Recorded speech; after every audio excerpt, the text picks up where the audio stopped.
Hola, ¿cómo está? Nueva Caledonia tiene entre el 20 y 30% de reservas de níquel del planeta. Este es un recurso estratégico importante en estos tiempos de energías limpias. ¿Será este el verdadero motivo de la angustia del presidente Emmanuel Macron? Hoy vamos a analizar los escenarios de una era que podría marcarse como el fin del colonialismo francés. Inicia el mapa. Bienvenidos.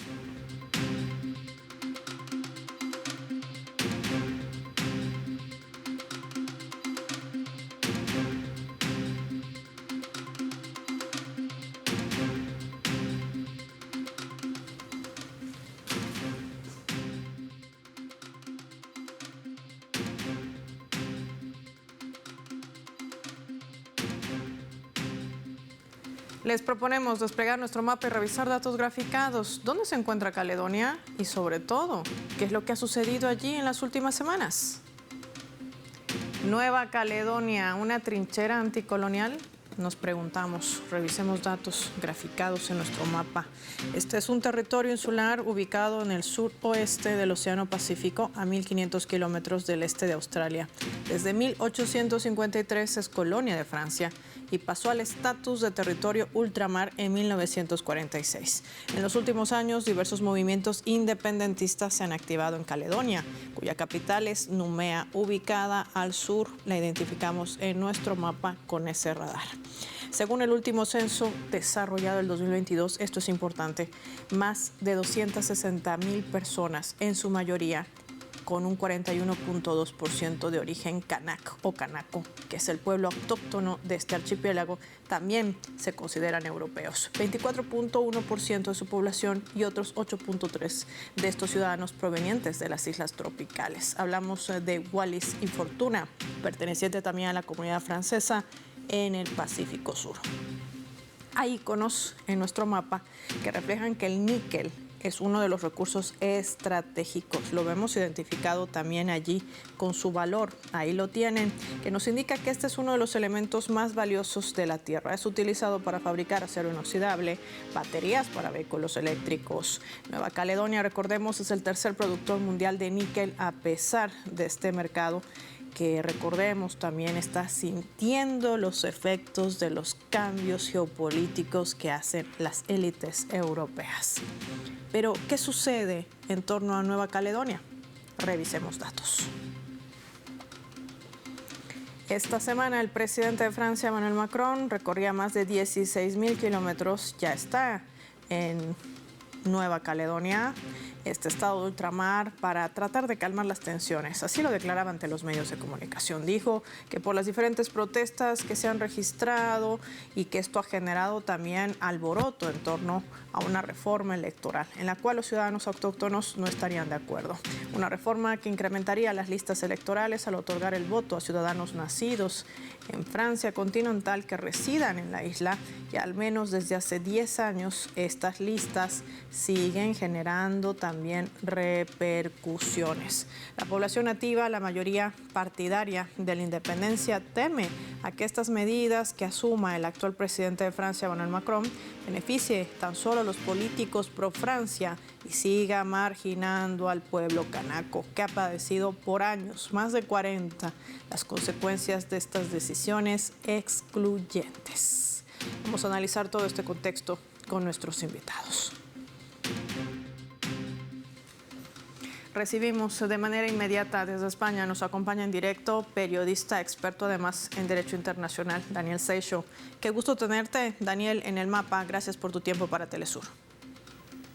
Muy bien. Daniel, quiero preguntarte, y me gustaría ir por partes, ¿qué realidad geopolítica desnuda estas movilizaciones, estas protestas que han desencadenado además en este tipo de violencia en Nueva Caledonia? ¿Qué mensaje le están enviando a Francia y al resto del mundo? Bien, tenemos que marcar esto en el conflicto desarrollado en Europa entre la Federación Rusa y la OTAN. Este, este gesto de decir basta de Rusia ante la agresión imperialista ha provocado un sismo de magnitudes considerables que se está desarrollando por todo el planeta. Y esto afecta obviamente a las posesiones coloniales que tienen países como Francia, Lo hemos visto en Níger, en donde la población también ha dicho basta a la intervención colonial francesa y lo estamos viendo también en Nueva Caledonia. Podemos decir que estamos viviendo un proceso de independencia de pueblos que no lo han podido completar en el pasado siglo. El imperialismo y sus brazos ejecutores, como puede ser Francia, Reino Unido, incluso Alemania, están muy debilitadas después de ver cómo la crisis económica y esta falta de poder militar es cada día más evidente. Esto provoca que cada día sean más los pueblos que estén dispuestos a dar un paso al frente, a arriesgar su futuro para intentar conseguir la independencia. Lo estamos viendo en todos los puntos del planeta, es algo que también sucederá más temprano que tarde en América Latina, en donde los procesos de independencia parecen al fin encarar su recta final para completar la independencia de facto, para conseguir la absoluta soberanía, y esto nos habla de un mundo que está cambiando, un mundo que quiere arrojar la libertad de los pueblos de una vez por todas y que quiere romper las cadenas de los países colonialistas, especialmente esos países europeos que han vivido bajo el paraguas de Washington, pero que están viendo como cada vez el imperialismo estadounidense es más débil y no solo no puede proteger los intereses de sus aliados, sino que quizá tampoco pueda mantener este dominio imperial. Lo que nos queda por delante es ver cada día más procesos de independencia y ver más pueblos dispuestos a conquistar finalmente su libertad. Daniel, y en medio de este contexto geopolítico que nos has detallado con distintas aristas de qué hay detrás de todos estos movimientos anticolonialistas, vemos también posturas muy marcadas dentro de estos intereses económicos. Nueva Caledonia tiene entre el 20 y 30% de reservas de níquel, un recurso estratégico para los autos eléctricos, un mercado que Europa está perdiendo frente a China, en medio además de esta guerra tecnológica con Estados Unidos. Veíamos posturas para revisar, por ejemplo, cuando se dejó por fuera a Francia bajo el acuerdo AUKUS, donde entraba Australia, todo esto para tratar de controlar esta zona del Indo-Pacífico. ¿Qué movimientos crees tú que van a primar más? Cuando veíamos no hace mucho recibir con una alfombra roja por parte de líderes europeos a Xi Jinping, por ejemplo.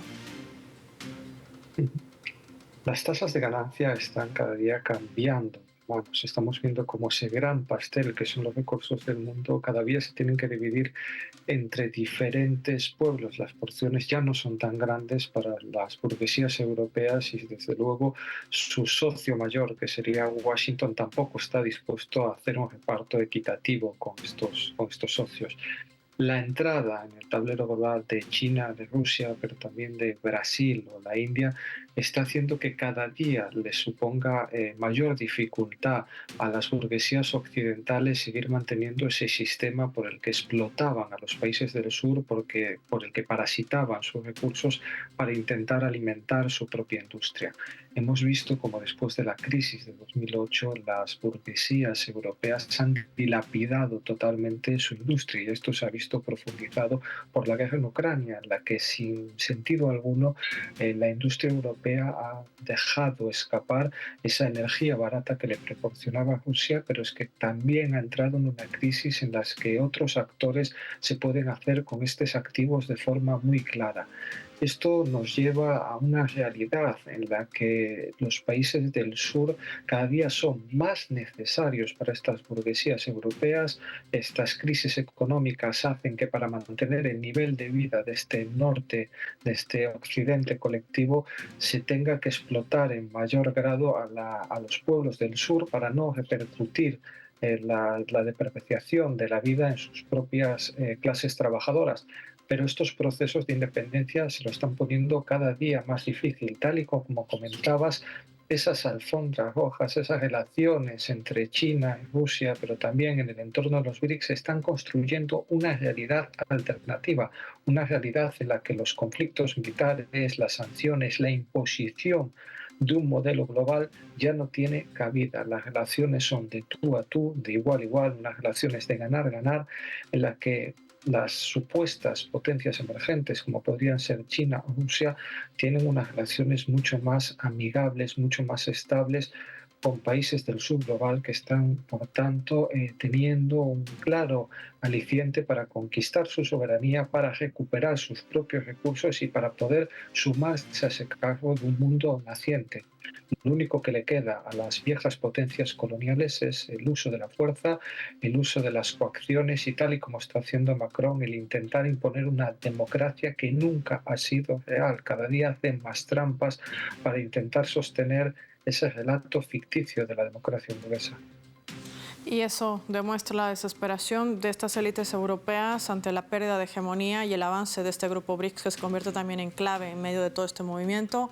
Ahí está la explicación de nuestro invitado, Daniel Seixo. Gracias, Daniel, por compartir tu análisis con nuestros televidentes. Marquemos una pausa revisando nuestra escala.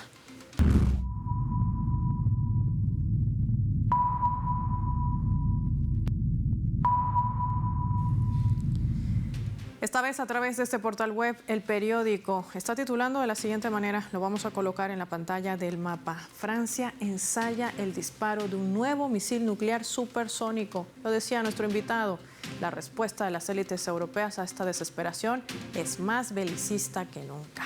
Francia está ensayando con éxito su primer disparo de un misil nuclear supersónico renovado. Así lo hizo en conocimiento público el ministro de Defensa, Sébastien Lecornu, a través de su cuenta en la red social X. El ensayo se realizó, decía la autoridad, sobre territorio nacional en un vuelo representativo de un ataque nuclear, desde un avión Rafale de las Fuerzas Aéreas Estratégicas que portaba un misil ASMPA, por sus siglas, renovado, pero sin carga militar a bordo.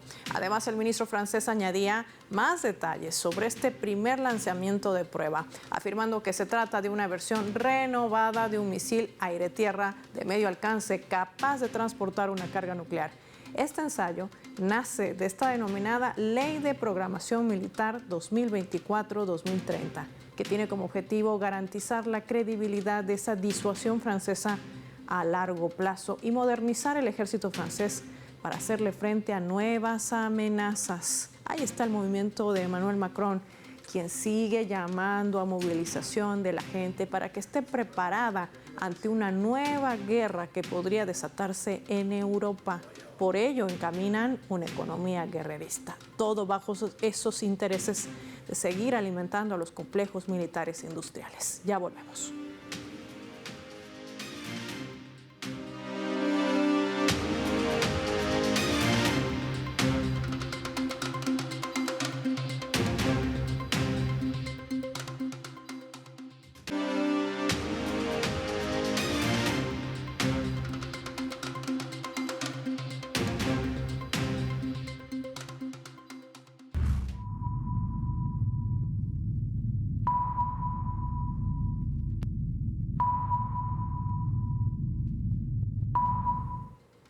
Vamos a sumar otro elemento también para el análisis a través de la fotografía. Las Fuerzas Armadas de la República Democrática del Congo han prevenido un golpe de Estado en ese país el domingo pasado. Así lo informaba el portavoz del Ministerio de Comunicación, Patrick Muyaya.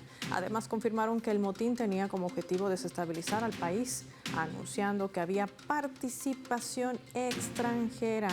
El cabecilla Christian Malanga, un político autoexiliado y nacionalizado estadounidense. Además, 3 ciudadanos también norteamericanos a quienes vinculan con la agencia de la CIA. Al respecto, la embajadora de Washington en Kinshasa, Lucy Tamlin, dijo en la red social X estar conmocionada, pero no puntualizó nada al respecto. Esta es una situación que ha generado reacciones en el mundo, en un continente además donde se desarrollan procesos de descolonización o sublevación, como llaman algunos, dejando atrás las posiciones de élites colonialistas, un suceso que además marcaba un punto de inflexión ante esa injerencia permanente de Estados Unidos y sus operadores que tratan de generar desestabilización, así como operan también en nuestra región de América Latina. Lo que sucedía allí ha tenido también impacto y desnuda esos intereses geopolíticos que se desarrollan en el planeta.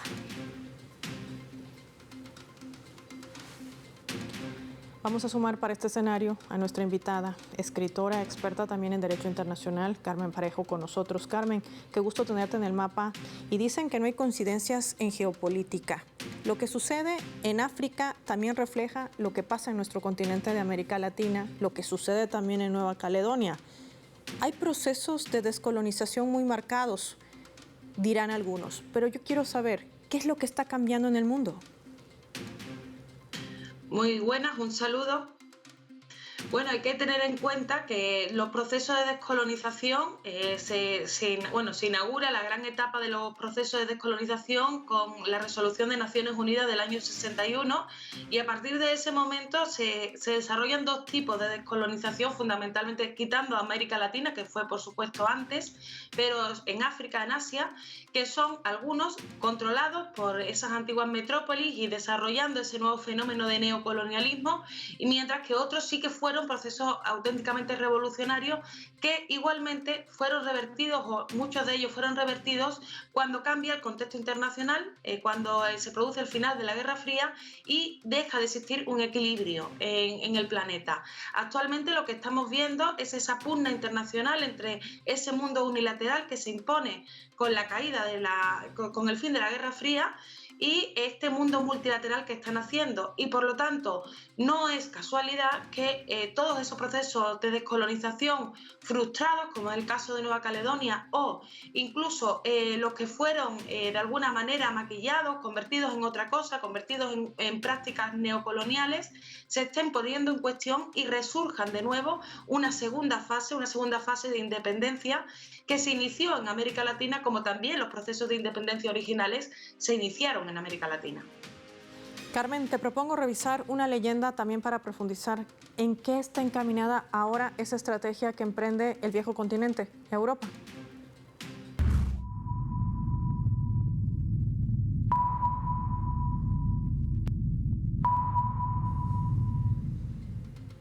Estas declaraciones fueron vertidas por el viceprimer ministro de Reino Unido. Lo vamos a colocar en pantalla para poder reseñarlo. Oliver Dowden decía: recomendamos a los británicos preparar un kit de supervivencia e instamos a almacenar agua, comida enlatada, toallitas higiénicas y velas. Pedimos a los ciudadanos que se preparen para lo peor, desde una pandemia hasta un ataque nuclear. Eran sus declaraciones. Carmen, es curioso que esto se vierta horas después de que el propio primer ministro de Reino Unido, Rishi Sunak, anunciara elecciones anticipadas para el 4 de junio. Elecciones que además podrían cambiar el panorama y decía, nos enfrentamos a tiempos difíciles. Europa sigue generando esta campaña del miedo. ¿Cuál realmente es el fin detrás de todo esto?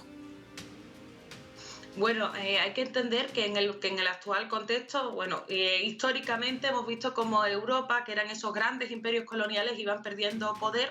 Lo perdieron después de la Segunda Guerra Mundial, con la hegemonía indiscutible de Estados Unidos, que batió claramente a sus adversarios dentro de la esfera capitalista, a sus adversarios europeos. También ocurrió con Japón y progresivamente cada vez han ido pintando menos. También se está viendo en lo que ha ocurrido con Nueva Caledonia, en África, ese poder que tenía o que mantenían esos imperios coloniales está decayendo. Entonces yo considero que la única forma que ellos entienden de mantener una posición predominante es apostarle fuerte a mantener algún tipo de presencia o de presencia importante dentro de lo que es la alianza del Tratado del Atlántico Norte, de la OTAN.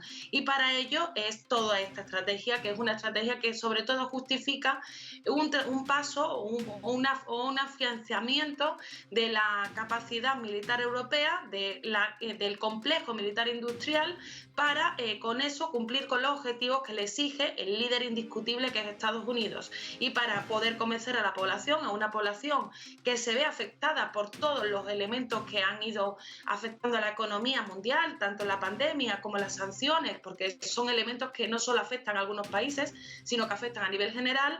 A esa población la tienen que convencer de alguna manera, y para eso siguen y vuelven con unas retóricas propias de la Guerra Fría, que es esa retórica del miedo, que solamente busca justificar unas políticas incomprensibles en un contexto donde lo que los ciudadanos querrían es que supiesen adecuarse a una lógica multilateral que nos beneficiase a todos, y no al contrario, que es mantener este unilateralismo pese a que nos están sacrificando a uno.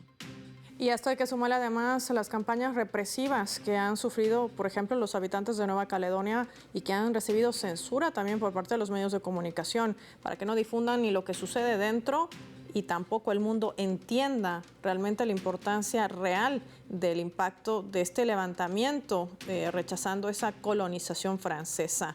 Hay que hablar también sobre el papel de los medios en medio también del surgimiento de estos movimientos a los cuales se los llama separatistas, antidemocráticos, anticonstitucionalistas.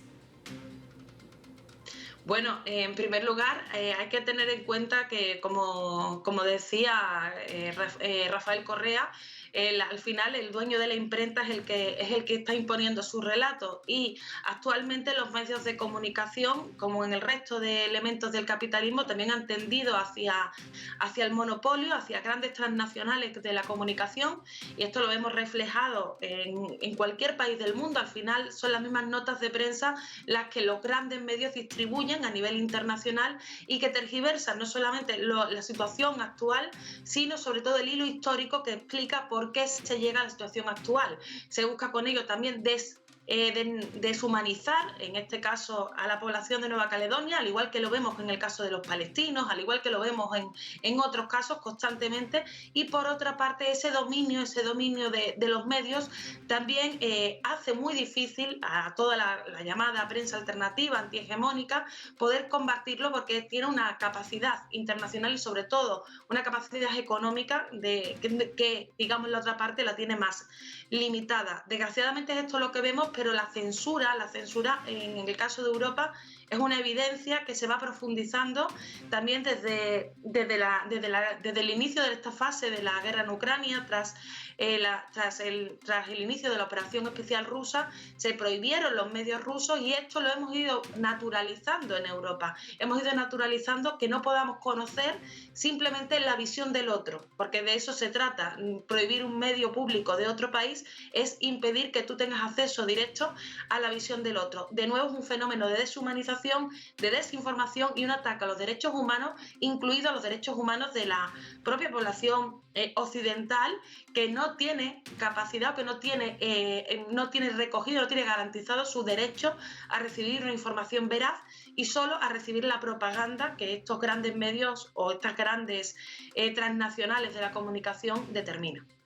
Ahí está la estrategia que esconde detrás de la censura de estos medios de comunicación y el evitar también el uso de ciertas plataformas digitales. Una estrategia que también trata de implementar Estados Unidos con la prohibición de esta app o red social denominada TikTok. Gracias, Carmen Parejo, por tu tiempo y tu análisis hoy para El Mapa. Nosotros vamos a revisar ahora nuestra coordenada.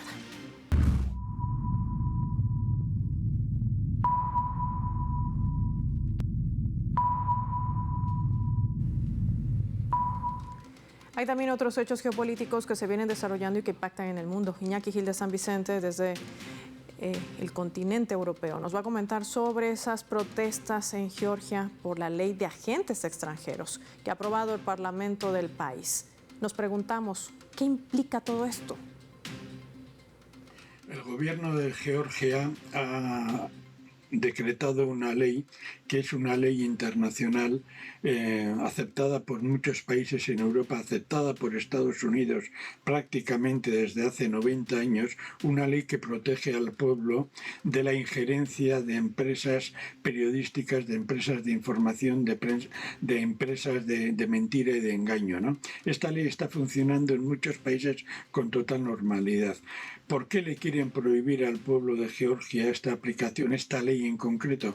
Por una razón muy sencilla. Estados Unidos y Europa quiere que Georgia se convierta en un instrumento más de la OTAN y en un instrumento más de Estados Unidos contra Rusia. Pero el pueblo georgiano quiere protegerse y entonces la presidenta, que es pro-norteamericana, esta presidenta ha decidido ir contra su propio pueblo y obedecer a Estados Unidos. De este modo está sucediendo una cosa muy curiosa.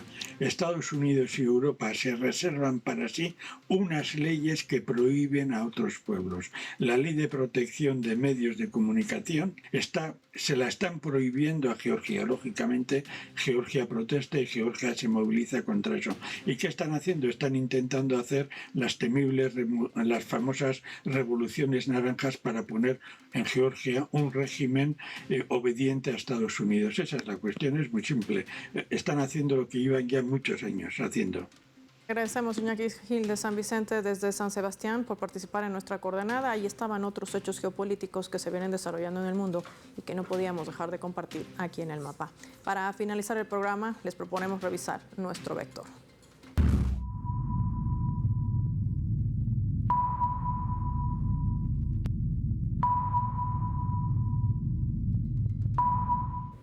Nuestro radar en el mapa hoy nos refleja las 3 claves sobre este tema. 1. Níquel. El níquel es la base de una independencia viable. Es a lo que apuntan los partidos independentistas. Están luchando contra una propuesta francesa que levantaría las restricciones a la exportación del níquel sin procesar. Y esto daría prioridad a los envíos a las fábricas europeas de baterías para vehículos eléctricos.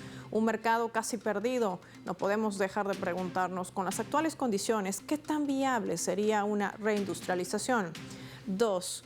Planes al agua. Francia está nuevamente en aprietos en su estrategia para usar sus territorios de ultramar para contrarrestar la influencia de China en el Océano Índico y el Pacífico, lo que París llama su estrategia en el Indo-Pacífico. Ya minada, recordemos, por el acuerdo AUKUS que dejó por fuera a Macron, y quizás por ello deciden darle un vuelco y tratar de acercarse a Beijing, aprovechando las tensiones entre Estados Unidos y el gigante asiático por su guerra tecnológica. En pocas palabras, Macron intenta una vez más hacer las cosas a su manera. 3.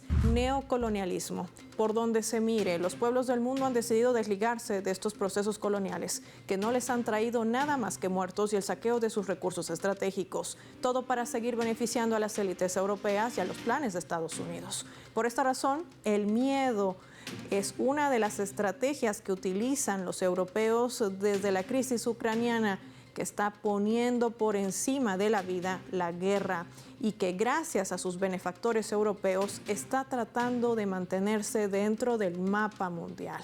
Hay que preguntarse si todas estas campañas, al final de cuentas, tendrán resultados óptimos para toda esa estrategia que lo único que busca es seguir financiando los grandes complejos militares e industriales en el mundo. Soy Paola Pérez y nos vemos en otra edición del Mapa.